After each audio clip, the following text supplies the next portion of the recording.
Welcome to NTOnline. We are excited about today's broadcast that features Dr. Warren Bird, truly one of the leading researchers in the church world today. Better than that, though, Warren is a longtime friend of ours here at Community and at New Thing. And over the past 15 years, he's included us in a number of the 28 books he has authored or co-authored. We're still waiting for the residuals on that, but we'll talk about that later.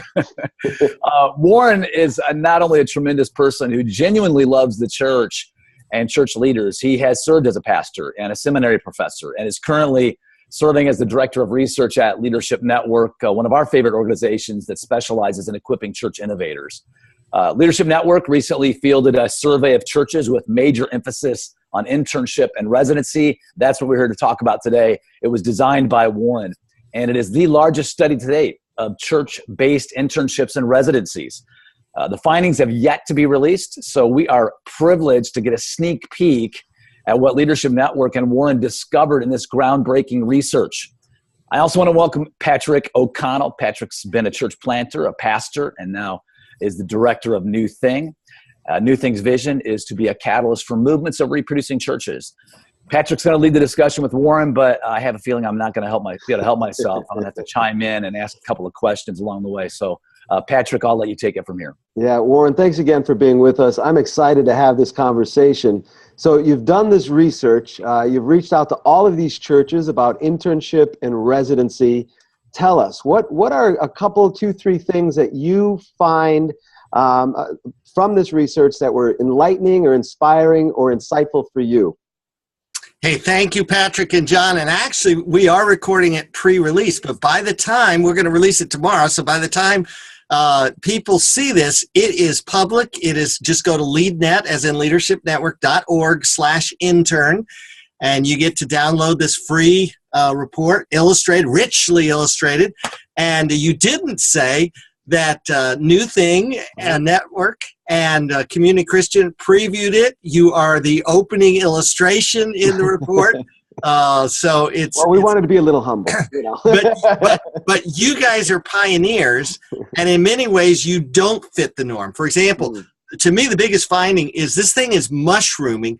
Half of the internships residencies that we found were started 2010 or more recently. You guys started in 2004. So you are, again, one of the pioneers. Now, yes, there have been many churches that have had interns residencies for a number of years, but it's kind of like the multi-site movement. There were always a few, but then it mushroomed at a certain time, and that's what's happening now. In fact, we ask churches, large churches, this was another survey, which is what triggered me to do this whole thing with interns and residencies. By the way, do you have a internship or residency program where you focus on developing future leaders? And to our absolute surprise, 74% of large churches said yes. And I thought, whoa, this is a trend. This is something I need to dig down on. And that's what triggered the survey. So the first big finding is it's a recent thing. It's a mushrooming thing. Don't jump on it because of the bandwagon, but this seems like this is the time is apt where churches are learning about this and experimenting with it. And so if you're not doing it, explore. If you are doing it, there's a lot of peers you can learn from. Wow. That was one finding. Okay. You want another? I do. Okay. I was surprised. The churches I hang around with, like New Thing, use the word residency. And you use it it's the medical model of people who are like finishing out, under the expert tutelage of a physician and doing my final month. But in reality, 63% use the word internship. Only 16% are residency. 5% call it apprenticeship. 6% call it school of, institute of, college of, even if it's, usually not an accredited college. But what was even more interesting to me is just because people use the name intern or resident, then I tried to say, okay, so all the residents are like this and all the interns are like that, and we'll come later in the conversation, but I found there's a real blurring. There are people who, like you have a very distinct residency program. I found other churches that have something like that, but they call it something else. So there's no real unity on the name. And right now, internship may be popularized by secular cultures, great emphasis, like intern nation and all these recent emphases. Maybe everybody's just using the word intern. But I think it's going to start specializing. And again, I think you're leading the way in specializing. A third finding, and this will be the briefest, is that most churches offer multiple tracks. In other words, we have an internship, but we also have a residency or an apprenticeship program, or you can kind of come in at different levels. So, for example, your resident program, you're like really focused on, okay, this is for someone who's getting ready to plant a church, and we assume you've had or are finishing seminary, and it's a certain group with a certain target. Other churches target a different age in addition. Maybe they'll say, okay, those of you who are just graduating college, you just want to you love the Lord, you love the church, you love ministry, but you're not quite sure what God has for you. We'd like to give you kind of a year in a fun church, be a kid in a toy shop, try one of everything, and let us help you discern what God's calling is on your life. Wow. Now, all right, so I know there's 13 findings that you've got, so I just gave you 3. Yeah, yes. You gave me the top 3. And the free report, leadnet.org/intern. Love it. So get that. So, all right. So the question that I've got for you next then is, thinking about an organization like New Thing, what does some of your research reveal that we can either take away, or some meaningful piece of it that you've discovered that you would coach us on? Hey, have you guys thought about this? Or you're doing this because I'm seeing it out there? Maybe a best practice, an insight, that would be helpful to us. All right. Well, the first is something you told me about a month ago, that you're thinking of adding an additional layer. Yeah. And one of the things Community Christian is so good at modeling is we always have a pathway for everything. There's always a next step for wherever you are. How do I do something next? What's the next step? So to have multiple entry points might be helpful for you. Now, you may say, nope, we're focused. This is what we're doing. We're zooming up the number of residencies. But you may want to think about multiple, like, John, just before we went live, you're telling me Sunday, this past weekend, you focused on apprenticeship. And you talked about all the entry points there. Well, I think you've got a pretty formal structure. Does that lead into an apprenticeship internship or any kind of short experience like that?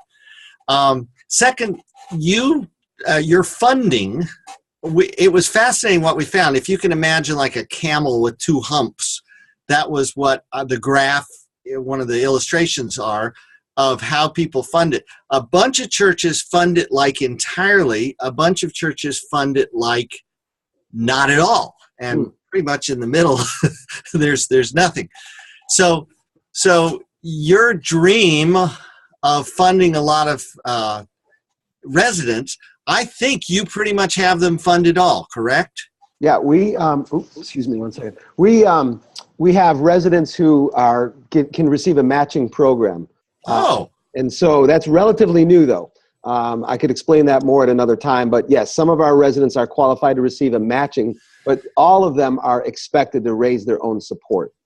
Okay, so then you do have both humps of the camel, yeah. And that you're, we expect people to raise their own, but if you can't, we have that in our budget. Yep, we're trying. Yep. And another thing you're doing is that you're staffing specifically for the residency. We found confusion where it was like, okay, you do this, and you do this, and you do this, and there's no real clear point person that wakes up in the morning and owns it. And I think I'm looking at that person, Patrick, and I'm looking at his boss, John, and that is a real plus that you have, which explains how you've gone. What was it? 2 years ago, you had like 35, and today you have, let me pull up the number from the report. You had up in 2013, you had 35 residents. And in 2015, you had 228. Yeah. Wow. Yeah. We've really put an effort into not only residency, but also with our global partners, kind of figuring out how we can work together to catalyze more residency across the board. And we've had a number of global partners step up and ask, hey, how can we do residency as well? So it's been good for us in that regard. Awesome. Yeah. Awesome. Yeah. We did throughout the survey kind of contrast. Okay, here were the findings. Here's what people said when you kind of like do frequencies, averages. But then we drilled down a little bit and said, okay, now of those who call their program a residency, how are they distinct? And in a lot of ways they weren't, but in a few ways they were, in that the residency tends to go a little bit longer, and it tends to presume a little higher educational requirement. It tends to presume a specific focus. I'm doing this because God has called me to plant a church, and I'm learning the final ropes on that. So I think you have kind of the top of the peak of the whole internship, residency, apprenticeship pyramid. Great. Warren, if I could chime in here for just a minute, you gave some great takeaways, I think, there for community and new thing. But let's back up just a little bit. And for those that are out there that are just beginning of thinking of initiating a residency program, or maybe early on in the process, what are some action steps that they would want to take, maybe to avoid some of the pitfalls or challenges that some churches are experiencing later on? Yeah. Now, one thing in the report, I actually interviewed Patrick about pitfalls that New Thing has experienced and learned over the years, and there's a link to that, and you may just want to watch that video. But until you do, one of the things that surprised me the most in the report, and I made it the number one finding, which was not the 3 that I gave you earlier, and that is leadership development is the number one reason why you launch whatever you call the program. And that your measure of success has to do with the personal maturity in the life of the intern. So, John, to your point, okay, we're thinking of doing an internship residency program. Why? Well, if your motive is, oh, we want to get cheap labor, well, that was on the list, but that was like at the bottom of the list. And, oh, we want to build our brand as a church. Well, that was way low too. Although the vast majority of graduates, those who complete an internship, do become the staff at some church or a missionary or some kind of full-time vocation. But it's not about the church. It's about the kingdom. And it's about a motive that says we want to develop people and we want to mature them and we want to equip them to be all they can in Christ. And so the first step for any church is that your value? If not, is that a value that your church needs to own? Because if they don't have that kind of kingdom mindedness, leadership development is so central to what Jesus did. Jesus spent 3/4 of his ministry time not doing personal ministry, but developing his leaders.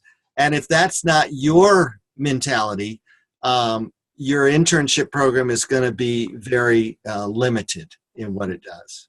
Yeah, you took a page from our talk yesterday at Community. So right on. You're definitely preaching to the choir. Tell me then, Warren, after you've conducted this research with Leadership Network, does residency work? Is it helping us plant more churches? Is it advancing the cause? New Thing's vision is to be a catalyst for movements of reproducing churches. Is residency contributing to that?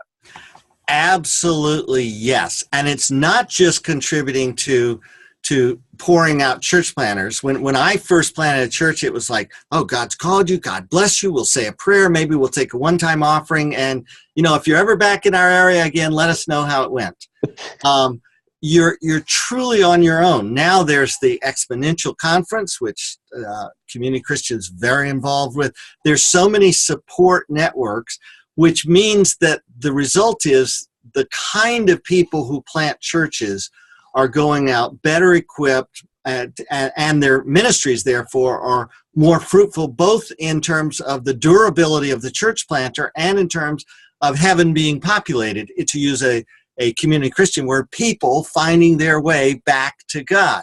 So residencies, according to the survey, absolutely are demonstrating that we are getting those workers ready and we are supporting them onwardly.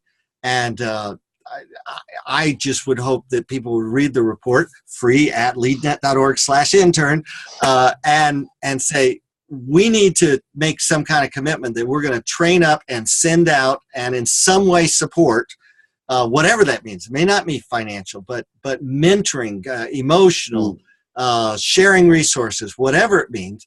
You guys are pioneering, which is why I put you in the opening story. Thanks. I got to jump in with another question here, Warren. Based on the research, right, you've got an interesting platform and a point of view about this that maybe nobody else has. So the question I think that I want to ask of you specifically is, what do you personally see as the future of residency? Where do you see this in maybe a year, maybe even 5 years, and maybe even beyond that? Where do you kind of see the trend at the moment? And if you had to kind of guess, fill us in on what your own thoughts are. These are guesses, but it's based on what 328 churches told us. Plus, for the last year, I've been asking you and many others, hey, if we ever did a survey on internships, what would you want to know? Who are the pioneers out there and what are they learning? I would say, first and foremost, this thing is going to grow. You're going to hear a lot more buzz about how do you do it, who are the leaders, who's doing it well, what's working, who are some people we can watch. When we asked models in there, that was kind of like a fill-in. It was like, who are you learning from? It was just like a long list. And yes, Community Christian, New Thing, were on that list. But there are just a whole lot. And we put it in the report, free at leadnet.org/intern. So people can, just Google any of those churches and say, okay, 12 Stone Church, let's learn about your internship program. And that's another thing. I spent like the last 2 years, how do you find the person to send a survey to? Because there's very rarely an intern director, or everybody's got their own name, the New Thing director. Well, you have to figure out what is New Thing. Oh, that's what I'm looking for. That's what they call it. But what that meant is, on all these churches, they have a port on their website that says, hey, if you want to do our whatever program, here's how it works, here's what we try to do, here's how to apply, here are the time frames. So you can learn a lot just surfing the internet from these different churches. So number one, the amount of people and interest and buzz is going to increase. Number two, and I think number two is influenced by what's happening with the exponential. And it's like, let's talk about multiplication, not just addition. And this whole mentality of, yes, we're training someone up to send them out somewhere else, and they're going to do likewise wherever they land, and the people that they raise up are going to do likewise wherever they land. It really is moving from an addition to a multiplication model, and I think everybody mentally got that, but we didn't understand, is this really doable in North America? And I know you guys work around the world, and that's been part of the motivation to say, oh, they can do that over there, they get that over there. In China, they're doing pretty well with that in their multiplication ideas. So I really think there'll be a greater ownership of multiplication. I think finally, when we ask, well, where do you get your best interns from? The foremost answer, and that's another of the 13 findings in the report, was within our congregation. Now, if the average church only has 1 or 2 interns a year, that's pretty sustainable. But I think people are going to start scaling up. You're going to say, well, certainly in this congregation, there are more than 1 or 2 people who are exploring what potential ministry might be for them beyond the walls of this church. And again, with these multiple entry points that many churches are creating, I think it can just become a feeder system that it's like streams that flow into a river. Eventually the river gets pretty big if you have enough streams that are flowing into it. Very good. Very good. All right. I can't help but ask one more question, if you got a couple more minutes with us. Absolutely. So we've got some really great leaders that are watching this, and they're interested in kingdom and church planting. What is the thing that they need to pay attention to in this report? What is the one thing that you would say, if you're a leader of a church right now, if you're you want to plant churches, you want to start your own residency program, what do they need to pay attention to most in this report? Or what could help them as they kind of peruse the report? How intentional are you about this, and how much do you have someone who wakes up in the morning that's what they're thinking about? Oh, the interns, or whatever you call them, could be part of this. Oh, we're doing this. Now, you have to be very, very careful not to devalue the people of God. Ephesians 4, 11 and 12, the work of the pastor is to equip the saints to do the work of the ministry. And it's a great temptation to say, oh, we got all these interns, they'll be the ministers and everybody else can just cheer for them and support them. No. If your interns, residents, whatever you call them, are not reproducing themselves through the people of the church, then it's a extremely limited focus. In fact, it's just shifting back to your us four and no more, the clergy does the work mentality, and you don't want that. So that's where it could backfire. But it could multiply if there's someone who says, I'm the one who's been appointed that needs to be, that's my first thought each day as I come into ministry. How do we grow, increase, integrate, recruit, better support what we're trying to do with interns and residents? That's great. Great stuff, Warren. And you guys have that. And people can read about it in leadnet.org/intern. Where could they read about it? Warren, thanks so much for joining us for a little while just to share from your groundbreaking research. Honestly, you're a gift to the kingdom and a great friend to New Thing and church planters and church leaders all over the world, and we so appreciate it. If you could tell us one more time where they can find that research, Warren. I forgot to got that. Yes, actually, they're not listening to us right now. They've all downloaded at LeadNet, as in leadershipnetwork.org/intern. INTERN.